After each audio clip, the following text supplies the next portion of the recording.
하나님은 말씀하시고 그분은 살아계시다 라고 하는 말씀의 제목으로 오늘 주시는 말씀을 전하고자 합니다. 이집트 왕 바로가 꿈을 꾸었습니다. 왕은 꿈속에서 나일 강가에 서 있었는데 살찌고 아름다운 소 7마리가 올라오는 것이 보였습니다. 그 소들은 강가에서 풀을 뜯어 먹었습니다. 그 다음에는 또 다른 소 7마리가 강가에서 올라왔는데 이번에 올라온 소들은 깡마르고 아주 못생긴 흉측한 소의 모습이었습니다. 그런데 깡마르고 못생긴 그 소들이 아름답고 살찐 소들과 함께 강가에 서 있다가 그것들을 모두 잡아먹었습니다. 바로 그때 파라오가 잠에서 깨었습니다. 그리고 나서 파라오는 다시 잠이 들었는데 또 다른 꿈 하나를 꾸게 됩니다. 파라오는 꿈속에서 잘 자라고 토실토실한 이삭 7개가 한 가지에 난 것을 보았습니다. 그 다음에는 또 다른 7 이삭이 솟아나 있는 것을 보았는데 이번에는 아주 깡마른 이삭의 모습이었습니다. 그런데 이번에는 깡마른 이삭이 토실토실하고 아주 잘 익은 이삭을 잡아먹는 것이었습니다. 바로는 그때 잠에서 깼는데 깨어나 보니 너무나도 생생한 꿈이고 잊혀지지 않는 꿈이었습니다. 파라오는 그 꿈 때문에 굉장히 마음이 불편했습니다. 그래서 왕은 마술사와 지혜로운 사람들을 다 불러서 자기가 꾼 꿈을 해석해 보라고 했습니다. 하지만 왕의 꿈을 해석해 주는 사람이 없었습니다. 그때 파라오에게 포도주를 바치는 신하가 말했습니다. 왕이시여, 전에 제가 어떤 약속을 했던 일이 기억이 납니다. 그런데 그 일을 잊고 있었습니다. 왕께서 저와 빵을 바치던 신하에게 몹시 화를 내셨던 적이 있습니다. 왕은 저희를 경호대 대장의 감옥에 가두셨습니다. 그 감옥에서 우리 두 사람은 같은 날 각자 다른 꿈을 꾸었는데 그때 우리와 함께 감옥에 있던 젊은 히브리 사람 하나가 우리가 꾼 꿈을 설명해 주었습니다. 그런데 놀랍게도 그 사람이 설명해 준 그대로 빵을 바치던 신하는 장대에 달려서 처형당했고 저는 풀려나서 다시 이 자리에 복직했습니다. 파라오는 포도주를 바치는 이 신하의 이야기를 듣고서 요셉을 바로 찾았습니다. 오늘 여러분들께 드리고자 하는 메시지는 바로 그 이후에 일어난 상황입니다. 당시 감옥에 있던 요셉은 이렇게 왕이 자신을 찾게 된 과정이 어떻게 된 것인가에 대해서는 전혀 모르고 있는 상황입니다. 요셉의 상황에 대해서도 포도주를 바치는 신하가 감옥에 나간 이후로 2년이 지났습니다. 2년이 지나면서 요셉이 어떻게 지내고 있었는지, 그가 어떻게 하나님께 기도하고 있었는지에 대해서는 성경에서 기록된 바가 하나도 없어서 알 길이 없습니다. 하지만 요셉이 포도주를 바치는 신하의 꿈을 해몽해 주면서 그에게 부탁했던 마지막 말, 그 말을 되돌아보면 그의 심정이 어떠했는지를 대략적으로 추측해 볼 수는 있습니다. 그때 요셉이 했던 말이 이렇습니다. 풀려나시게 되면 저를 기억해 주십시오. 저에게 은혜를 꼭 베풀어 주십시오. 파라오에게 말해서 제가 이 감옥에서 풀려날 수 있도록 해 주십시오. 저는 히브리 사람의 땅에서 강제로 이곳에 끌려왔는데요.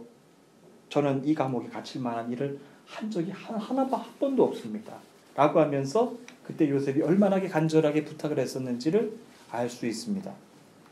여러분, 요셉이 얼마나 누명을 벗고 싶었는지, 그리고 감옥에서 나가고 싶었는지에 대해서 그때 마지막에 했던 말이 그렇게 기록이 되어 있습니다. 아마도 요셉은 감옥 안에서도 지난 2년 동안의 세월을 그렇게 간절한 마음으로 기다리면서 보내왔을 것입니다. 저는 요셉이 포도주를 바치는 신하에게 했던 말 중에서 저를 기억해 주십시오. 저에게 은혜를 베풀어 주십시오. 라고 했던 그 말이 계속해서 가슴에 남습니다. 그때 요셉의 마음이 얼마나 더 간절했을까요? 우리는 이처럼 하나님을 믿고 살면서도 때론 사람들의 도움이 간절하게 필요할 때가 있다는 것입니다. 지금 이 시간에도 하나님이 내 곁에 계시는 것을 우리는 모두 알고 있습니다. 그럼에도 불구하고 간혹 우리는 사람의 도움이 굉장히 급하게 필요할 때가 있다라고 하는 것이죠. 그럼에도 불구하고 사람의 도움이 필요할 때가 있다라고 하는 겁니다. 하지만 성경을 아무리 뒤져봐도요, 포도주를 바치는 신하가 요셉을 기억했다라고 하는 말씀은 찾아볼 수가 없습니다. 그는 왕에게도 말하기를 그 일을 나는 잊고 있었습니다 라고 했습니다.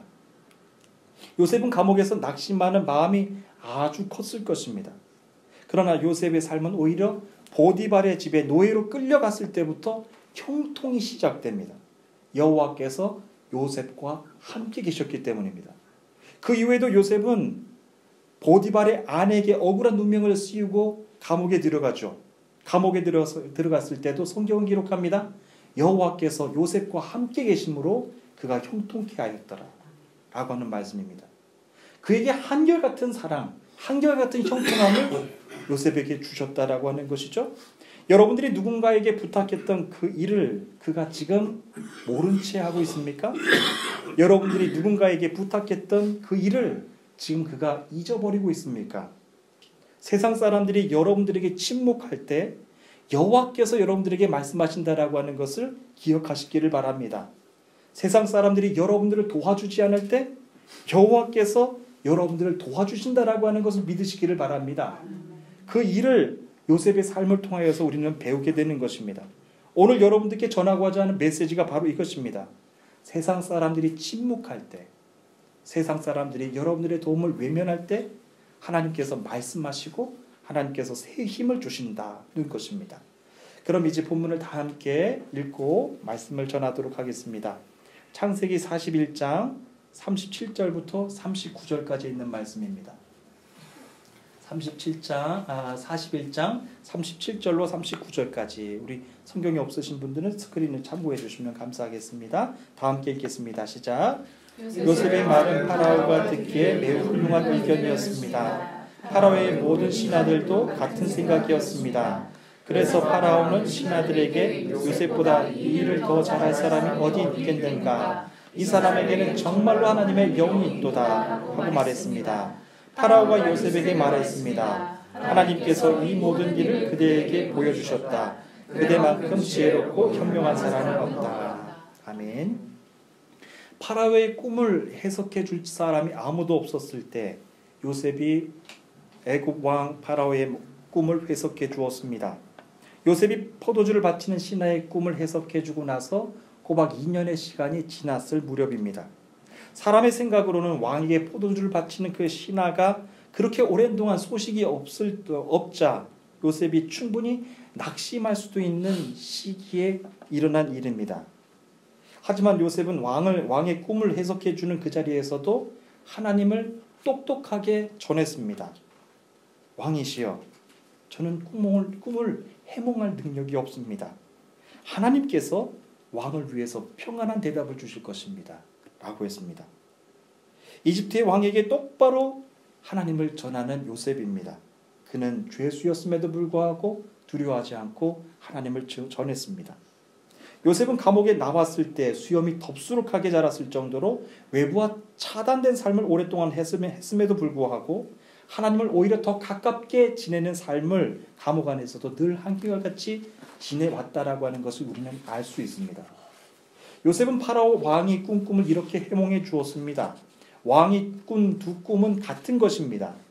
하나님께서 앞으로 행하실 일을 파라오에게 미리 말씀해 주신 것입니다. 좋은 소 7마리는 7년을 뜻합니다. 좋은 이삭 7도 7년을 뜻합니다. 두 꿈은 똑같은 것을 뜻합니다. 마르고 못생긴 7소는 7년을 뜻합니다. 또 동쪽에서 불어오는 뜨거운 바람에 바짝 마른 7 이삭도 7년 가뭄을 뜻합니다. 이 일은 제가 말씀드린 그대로 일어날 것입니다. 라고 꿈을 해석해 주었습니다. 그런데 놀라운 것이 있습니다. 요셉은 단순하게 꿈을 해석해 준 것만이 아니라 앞으로 어떻게 행해야 될 것까지도 가이드해 주었습니다. 요셉은 왕의 꿈을 해석해 주고 앞으로 행해야 될 것을 이렇게 알려주었습니다. 왕이시여, 지혜롭고 현명한 사람을 뽑으십시오. 그리고 그 사람에게 이집트 땅을 맡기십시오. 그리고 모든 이집트 땅의 관리들을 세우셔서 풍년이 드는 동안 이집트에서 나는 식물의 5분의 1을 거두어 드리게 하십시오. 그 식물들은 앞으로 이집트 땅에 닥쳐올 7년 동안의 가뭄 때에 쓰게 될 것입니다. 그렇게 하면 7년 동안 가뭄이 들어도 이집트 백성들은 죽지 않을 것입니다. 여러분, 굉장히 요셉의 그 꿈의 해석과 앞으로 일어날 일들에 대한 그 대처 방법이 굉장히 지혜롭습니다. 믿음의 사람들의 삶도 우리는 이것을 통해서 큰 도전을 받게 됩니다. 단순히 앞으로 일어날 일들을 아는 것이 중요한 것이 아니라 그 일이 일어났을 때 우리는 어떻게 준비해야 되는가. 요셉의 삶을 통하여서 배우게 됩니다. 요셉의 말은 파라오가 듣기에 아주 훌륭한 의견이었습니다. 파라오는 신하들에게 말하기를 요셉보다 이 일을 더 잘할 수 있는 사람은 없다라고 했습니다. 그러면서 말하기를 이 사람에게는 정말로 하나님의 영이 있다라고 했습니다. 이 사람에게는 정말로 하나님의 성령이 있다라고 했습니다. 그리고 요셉에게는 이렇게 말했습니다. 하나님께서 이 모든 일을 그대에게 보여주셨다. 그대만큼 지혜롭고 현명한 사람은 없다. 하나님을 신실하게 믿는 사람으로서요, 세상 사람들에게 들을 수 있는 최고의 칭찬입니다. 우리들이 하나님을 믿으면서 세상 사람들에게 어떤 소리를 들으면서 살아가는지를 귀담아 들어야 됩니다. 단순히 예배만 참석하는 크리스찬인지 아니면 우리들의 삶을 통하여서 저 사람들이 어떻게 피드백을 하는지를 들어야 됩니다. 그런데 요셉에게는 그렇게 말했습니다. 이 사람에게는 정말로 하나님의 영이 가득했다. 그리고 하나님께서 그대에게 모두 보여주셨다. 그대만큼 지혜롭고 현명한 사람이었다. 라고 칭찬해 주었습니다. 본문에서 우리가 배우는 것 하나가 있습니다. 하나님은 사람들이 하는 약속과 기업과는 상관없이 날마다 당신의 신실하심을 구하는 요셉과 늘 함께 계셨다라고 하는 겁니다. 여러분, 2년의 시간이 지났습니다. 감옥은 외부와 철저하게 차단된 공간입니다. 그런데 그 공간을 초월해서 하나님께서 요셉과 함께 계셨다라고 하는 것이죠. 하나님은 요셉이 이집트의 경호대장 보디발에게 끌려갔을 때도 그와 함께 계셨습니다. 오히려 여호와께서 요셉과 함께 계심으로 요셉은 형통한 사람이 되었다라고 성경은 말합니다. 그리고 요셉이 억울한 누명을 쓰고서 감옥에 있을 때도 하나님은 그곳에서도 요셉과 함께 계심으로 감옥을 지키는 교도관에게까지 큰 은혜를 끼쳤다라고 기록하고 있어요. 그렇습니다. 그때부터 수천 년이 지난 지금도 우리가 기억하고 있는 요셉을 어떻게 여러분들은 회상하고 있습니까? 사람들의 약속이나 기억을 통해서 요셉이 형통한 사람이 되었습니까? 아니면 그것과는 상관없이 형통케 하시는 하나님의 은혜를 통해서 요셉이 형통케 되었습니까? 여호와께서 함께 계심으로 요셉이 요셉되게 하여 주셨습니다. 처음에는 자기 형제들의 마음조차 헤아리지 못하는 아주 작고 작은 사람이었는데 여호와께서 요셉과 함께 계심으로 이집트의 모든 국민들의 생명까지도 헤아려 줄 수 있는, 그리고 준비케 할 수 있는 큰 사람이 되게 하셨다라고 하는 것입니다. 저는 여호와께서 함께 계시는 은혜와 축복이 이곳에 계신 여러분 모두와도 함께 계시기를 바랍니다. 여러분 외부와 차단된 감옥에 있다고 할지라도 그것 위에 초월하신 분이 하나님이십니다. 그것 위에 역사하시는 분이 하나님이십니다. 그것을 통하여서 일하시는 하나님의 은혜가 여러분들의 기업과 학업과 가정 위에, 자녀손들 머리 위에 가득 넘치시기를 가득 축복합니다. 예, 우리 마지막으로 40절부터 45절까지 이어서 읽도록 하겠습니다. 40절부터 44절까지입니다. 읽겠습니다. 시작. 내 왕궁을 그대에게 맡긴다. 모든 백성들이 그대에게 복종할 것이다. 그대보다 높은 사람은 없도다. 파라오가 또 요셉에게 말했다.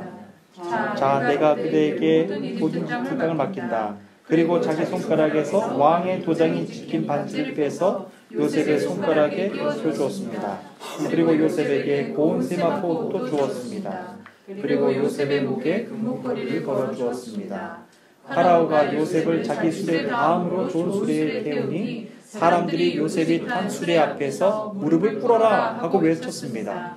이렇게 하여 파라오는 요셉에게 이집트 모든 일을 맡겼습니다. 파라오가 요셉에게 말했습니다. 나는 파라오다. 이제는 모든 이집트 땅을 누구라도 그대의 허락 없이는 손과 발이라도 함부로 움직이지 못한다. 아멘. 사람은 침묵하고 있었을 때 하나님께서 말씀하셨습니다. 그리고 기적 같은 일이 생겼습니다. 요셉이 그 억울한 옥살이를 한 지 꼬박 2년이 지난 때였습니다. 요셉은 왕의 꿈을 해몽해주고 단지 감옥에서 나가는 것이 가장 큰 꿈이었을 것입니다. 그런데 파라오 왕이 갑자기 자기 손에서 왕의 도장이 찍힌 인장 반지를 빼어서 요셉의 손가락에 넣어주는 겁니다. 이는 바로 왕의 모든 고난을 요셉에게 이양한다 라고 하는 의미가 있습니다. 파라오 왕은 바로 그 자리에서 자신의 모든 고난을 백성들에게 선포했습니다. 내 왕궁을 그대에게 맡긴다. 모든 백성들이 그대에게 복종할 것이다. 그대보다 높은 사람은 나밖에 없다. 내가 그대에게 모든 이집트 땅을 맡긴다 라고 했습니다. 왕은 요셉에게 고운 세마포 옷을 입혔습니다. 그리고 요셉의 목에 금목걸이를 걸게 했습니다. 그리고 파라오는 요셉을 자기 수레 다음으로 좋은 수레에 태워서 사람들 앞에 행진하게 했습니다. 그때 사람들이 모두 무릎을 꿇어라 라고 하면서 요셉 앞에 엎드려 절했습니다.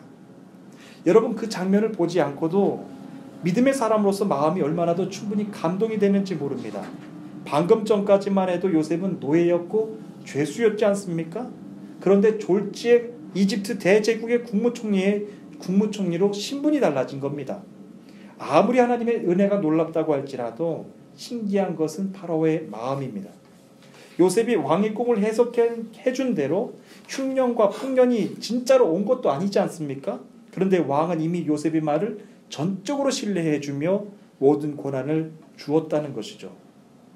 본문에서 그리고 또 한 가지 신기하게 보이는 사람이 하나가 있습니다. 바로 요셉입니다. 죄수의 신분에서 단지 감옥에서 풀려나와도 기뻐할 일인데 졸지에 이집트 국무총리로 신분이 바뀌었는데도 그는 본문에서 한마디도 하지 않습니다. 왕이 자신에게 내린 명령이 도저히 믿기지 않았었을까요? 사람들은 평범한 일상을 살면서도 이처럼 누구든지 갑작스러운 출세와 형통을 기대합니다. 우리도 가끔씩 대형 쇼핑몰을 가보면은 가장 좋은 자리에 명품 자동차 한 대가 덕하니 진열되어 있습니다. 행운권을 추첨해서 당첨되는 사람이 그 명품 승용차를 받아가는 것이죠. 저는 지금까지 행운권에 당첨된 적이 한 번도 없기 때문에 그런 것에는 아예 관심도 없습니다. 그런데 지나치면서 그 차의 주인은 누가 될까? 정말로 부럽다 라고 하면서 지나갈 때마다 부러워하는 마음이 드는 것은 사실입니다. 이처럼 행운권에 당첨이 되는 것도 기분 좋은 일인데 요셉은 왜 말이 없었을까요? 요셉이 말했는데 성경에서 기록된 것이 없었을까요? 저는 그 마지막 본문을 통해서 요셉의 마음을 헤아려 보았습니다. 마지막으로 45절 말씀을 다 함께 읽겠습니다. 시작. 사브낫 바네아라는 이름을 주었습니다.